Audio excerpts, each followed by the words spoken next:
சிறுவன் கடத்தப்பட்ட வழக்கில் குற்றம் சாட்டப்பட்டுள்ள புரட்சி பாரதம் கட்சித் தலைவரும் கேவிக்குப்பம் தொகுதி எம்எல்ஏவுமான ஜெகன்மூர்த்தியின் முன்ஜாமீன் மனுவை சென்னை உயர்நீதிமன்றம் தள்ளுபடி செய்துள்ளது. இதனால் அவர் எந்த நேரத்திலும் கைது செய்யப்படலாம் என்று தெரிகிறது. திருவள்ளூர் மாவட்டத்தைச் சேர்ந்த தனுஷ் என்ற இளைஞர் விஜயஸ்ரீ என்ற பெண்ணை அவரது பெற்றோரின் எதிர்ப்புக்கு மத்தியில் காதலித்து திருமணம் செய்த விவகாரத்தில் தனுஷின் தம்பி கடத்தப்பட்டதாக கூறப்படுகிறது. இந்த கடத்தல் சம்பவத்தில் எம்எல்ஏ ஜெகன்மூர்த்திக்கு தொடர்பு இருப்பதாக குற்றம் சாட்டிய போலீசார் அவர் மீது வழக்கு தொடர்ந்தனர். இதையொட்டி ஜெகன்மூர்த்தி தாக்கல் செய்த முன்ஜாமீன் மனு மீது சென்னை உயர்நீதிமன்ற நீதிபதி ஜி ஜெயச்சந்திரன் முன்பு விசாரணைக்கு வந்தது.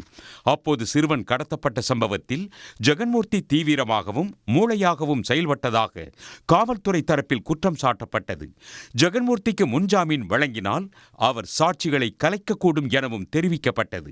இருதரப்பு வாதங்களையும் கேட்ட நீதிபதி வழக்கை ஒத்திவைத்தார்.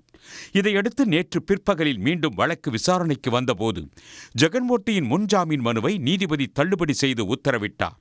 இந்த வழக்கில் ஜெகன்மூர்த்திக்கு தொடர்பு இருப்பதற்கு முகாந்திரம் இருப்பதாகவும் நீதிபதி குறிப்பிட்டுள்ளார். உடனுக்குடன் செய்திகளை தெரிந்து கொள்ள சன் நியூஸ் பெல் ஐகானை கிளிக் பண்ணுங்க.